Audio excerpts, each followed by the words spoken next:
Bionic Woman is an American television series starring Lindsay Wagner that aired for 3 seasons between 1976 and 1978 as a spin-off from The $6 Million Man. Wagner stars as tennis pro Jaime Sommers, who is nearly killed in a skydiving accident. Sommers' life is saved by Oscar Goldman and Dr. Rudy Wells, by bionic surgical implants similar to those of the $6 Million Man Steve Austin. As the result of Jaime's bionics, she has amplified hearing in her right ear, a greatly strengthened right arm, and stronger and enhanced legs which enable her to run at speeds exceeding 60 miles per hour. The series proved highly popular worldwide, gaining high ratings in the US and particularly so in the UK. The series ran for 3 seasons from 1976 to 1978 and was first shown on the ABC network and then the NBC network for its final season. Years after its cancellation, 3 spin-off TV movies were produced between 1987 and 1994. A remake of the series was produced in 2007. Premise: the character of Jaime Sommers first appears in a 2-part episode of The $6 Million Man in 1975 titled The Bionic Woman. In this episode, Steve travels to his old hometown of Ojai, California, to buy a ranch that is for sale and to visit his mother and stepfather. During his visit, he rekindles his old relationship with Jaime Sommers, now one of America's top tennis players. Their relationship progresses rapidly to the point where Steve proposes marriage. During an outing, Steve and Jaime take part in some skydiving. Jaime's parachute malfunctions and she plummets toward the ground, falling through tree branches and hitting the ground, suffering traumatic injuries to her head, legs, and right arm. Steve then makes an emotional plea to his boss, Oscar Goldman, to save Jaime's life by implementing bionics, even going so far as to commit Jaime to becoming an operative of the Office of Scientific Intelligence. Goldman agrees to assign Dr. Rudy Wells and the bionics team to rebuild her. Jaime's body is reconstructed with parts similar to Steve's, but the actual cost of rebuilding her is not revealed.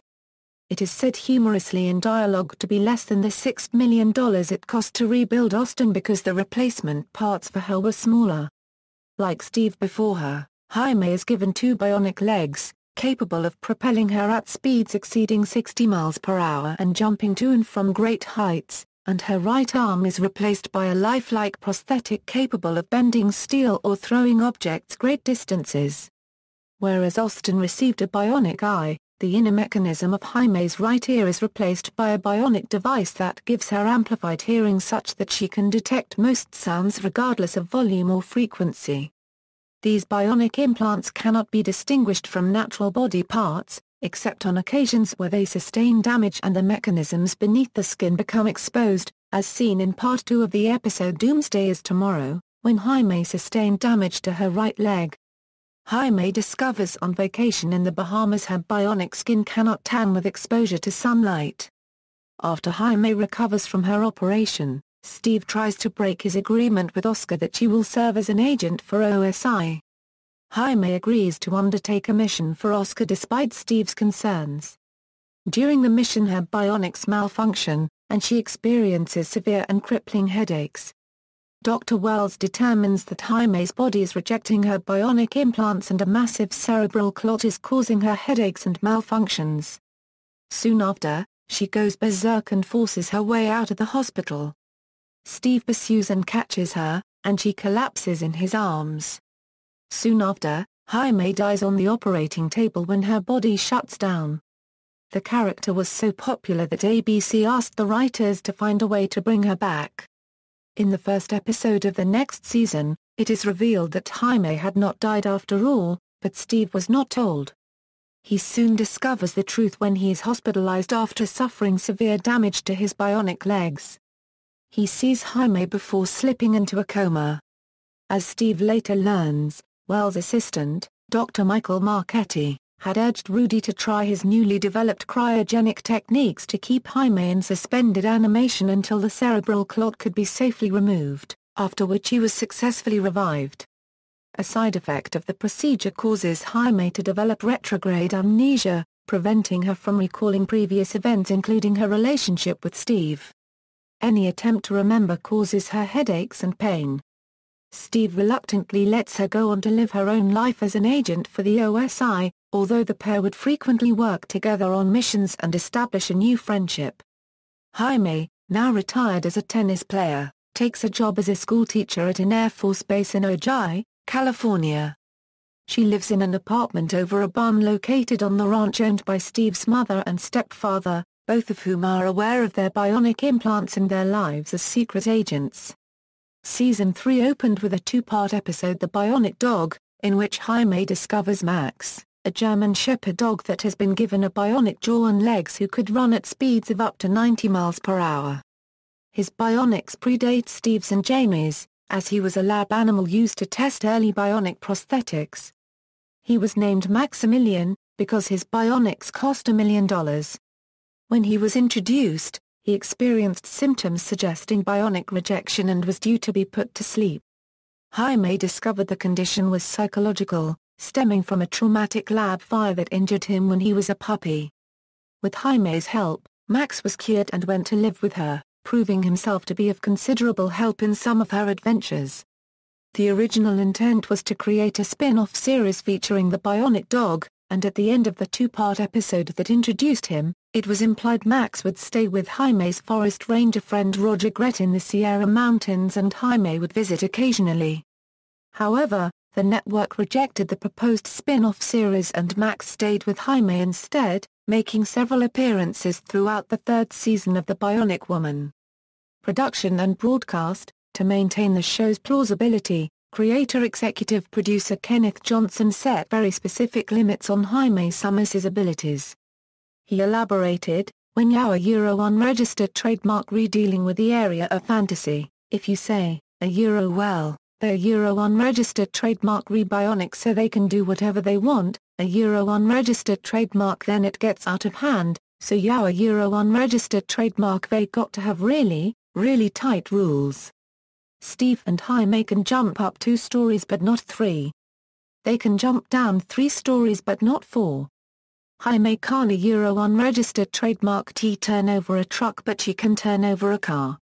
These limits were occasionally incorporated into episodes, such as Kill Oscar Part 1 in which Jaime is forced to make a jump that's too far down for her bionic legs, causing massive damage to them and nearly causing her death as a result. The series premiered on ABC in January 1976, as a mid-season replacement for the sitcoms When Things Were Rotten and That's My Mama.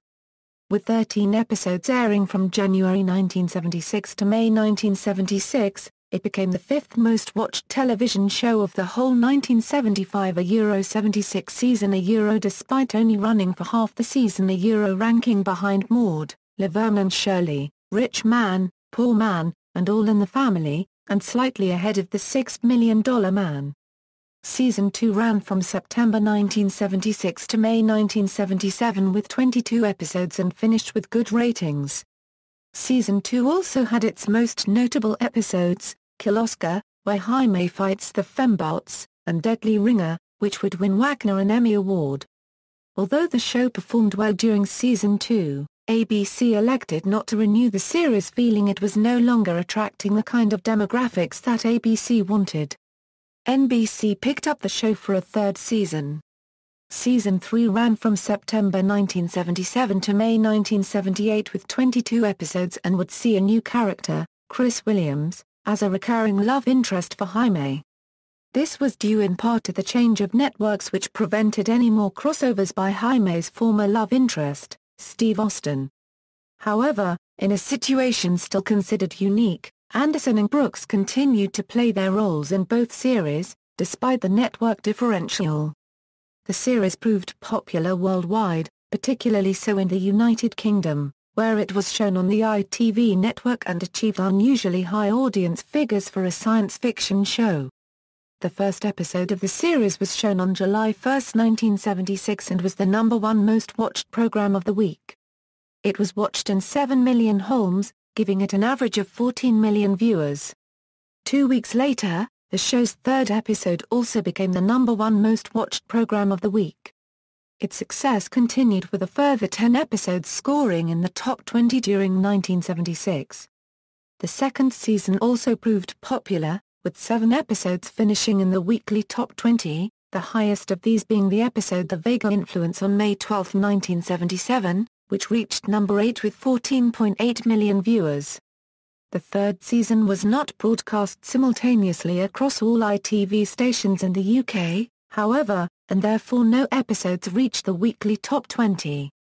Episodes storylines. The most notable of the frequent crossovers between the two shows included a 2-part episode in which Steve and Jaime square off against Austin's sometimes friend sometimes enemy Bigfoot, and a 3-part story arc entitled Kill Oscar that aired the first and third parts as Bionic Woman episodes and the second part as an episode of The $6 Million Man.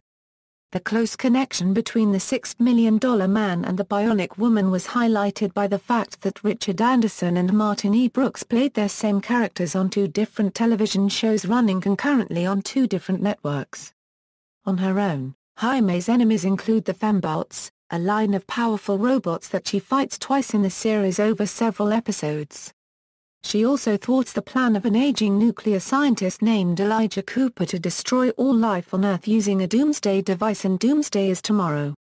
Jaime's missions frequently involved undercover work in which she takes on a secret identity, such as a nun, a police officer, a college student, an air steward, a singer, and a professional wrestler. Her tennis background also came into play occasionally, and she was also from time to time seen having adventures with some of her students in Ojai. As with spy shows at this time, Jaime was frequently kidnapped and placed in dangerous situations from which he would need her bionic abilities to escape. Typically, she would be bound or handcuffed to a bomb from which she could escape with ease once she woke up. However, on one occasion she was handcuffed to a friend, so she could not use her bionic strength to escape, as this would pull off the friend's hand. Jaime dealt with a number of bizarre cases, such as a villain who operates a hair salon using a truth serum shampoo to extract information from OSI agents. In another episode, a convict named Lisa Galloway is given plastic surgery and tries to replace Jaime. In a later episode, Lisa ingests a paste-like substance called adrenalzine that gives her temporary super strength, allowing her to fully replace Jaime at OSI while the real Jaime is in prison and led to question her own identity. Lisa, however, did not know of Jaime's bionic implants and believed her powers to have come from the adrenalzine. After Jaime's eventual escape, Dr. Wells discovers that the adrenalzine was breaking down and becoming toxic to Lisa's health. Further complicating the issue was Lisa's increasing belief that she was in fact, the real Jaime. During the series, it is shown that Jaime's enhanced abilities have their limitations. In one of the Kill Oscar chapters, Jaime jumps from the window of a particularly tall building while trying to escape the Fembots.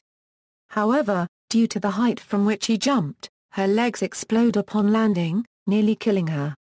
Extreme cold is shown to inhibit her bionic implants, causing them to freeze up and malfunction. However, her right ear, as it is encased in her body, is typically not subject to these negative effects. While Steve Austin occasionally employed violence in order to complete missions, Jaime's approach tended to be less violent, and as such she was rarely shown directly using her bionic strength against a human opponent. Final episode. In the last episode, Jaime is called Robot Lady by a little girl who has learned about her bionics. Like Steve Austin in the original book Cyborg, she has to come to terms with the fact that she is not quite human. After 3 years with too many assignments to allow her time to herself, she resigns. However, the people in charge decide that she cannot just be allowed to leave and want to put her into a safe community where they can keep their eye on her. She goes on the run but later realizes that she is still the same woman, despite her mechanical parts, and goes back to work for the OSI, but with fewer missions and more time to herself. The final episode was acknowledged to have been inspired by The Prisoner, as Jaime is similarly being pursued by entities concerned about the secret information she possesses. Despite being on different networks, both The Bionic Woman and The $6 Million Man were simultaneously cancelled in the spring of 1978.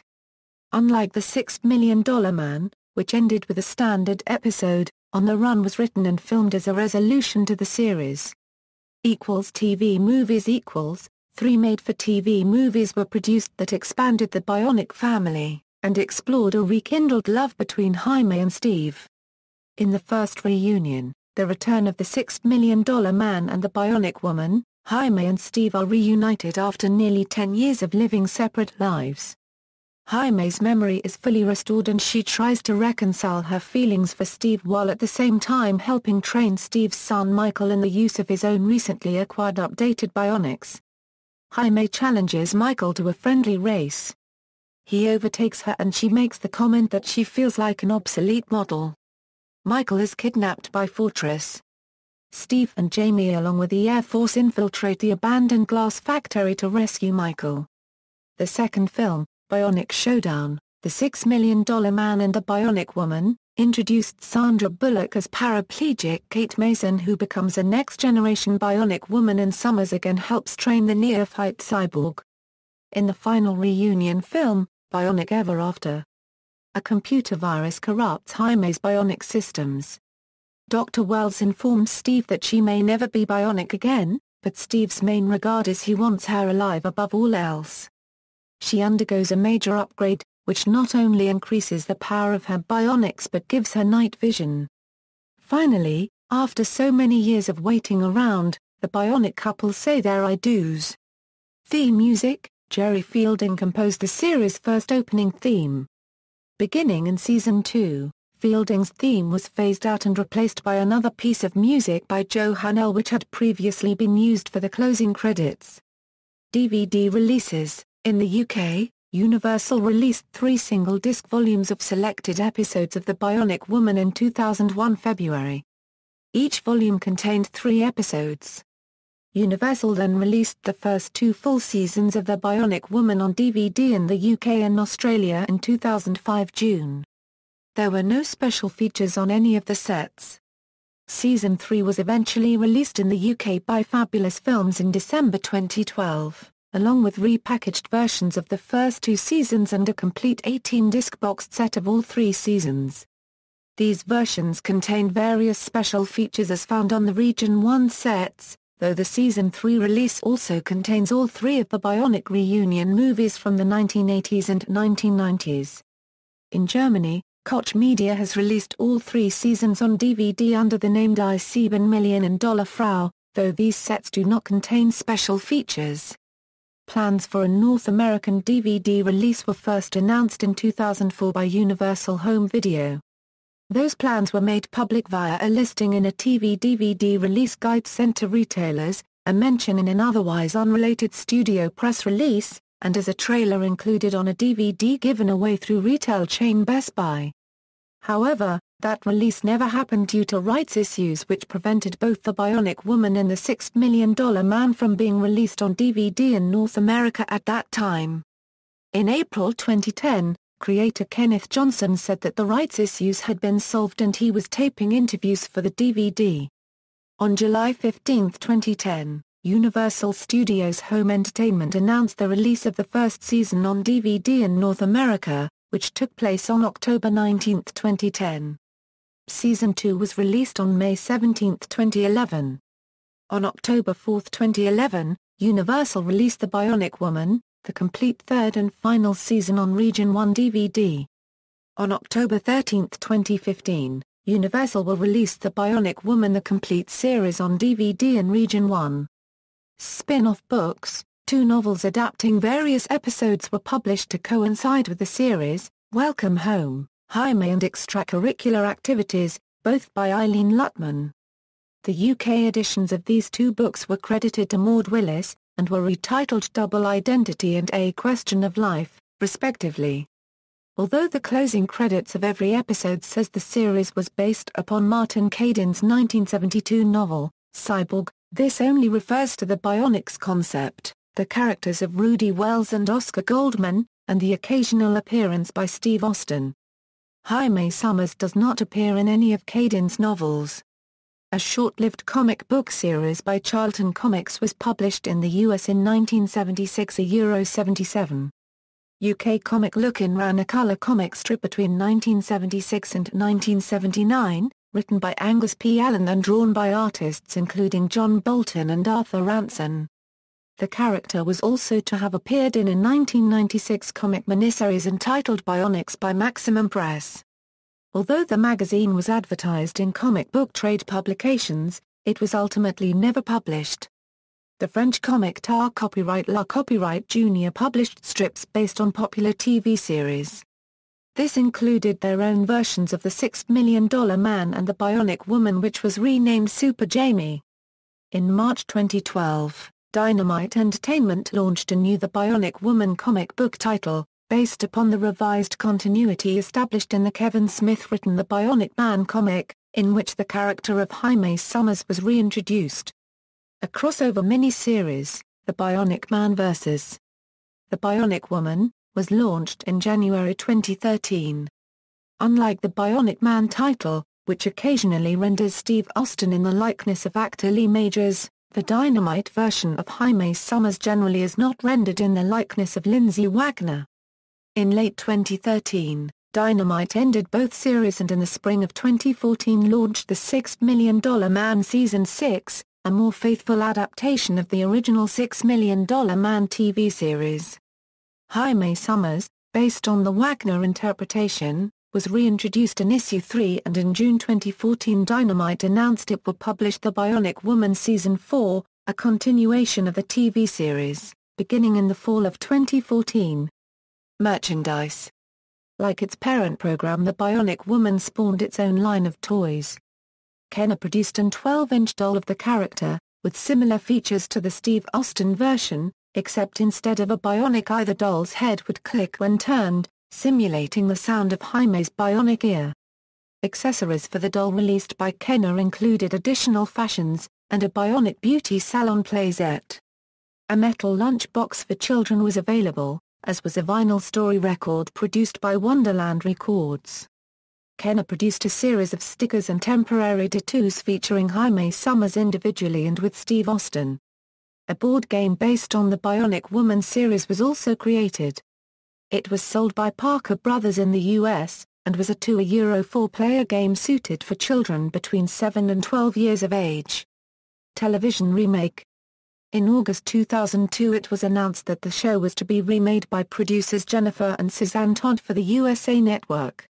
Media reports suggested that Jennifer Aniston was being considered for the title role. After the initial press release was issued, the show never made it out of pre-production and no other announcements were made as to the show's fate. On October 9, 2006, NBC Universal announced that it was bringing the project back, with new producers and a reworking of the concept.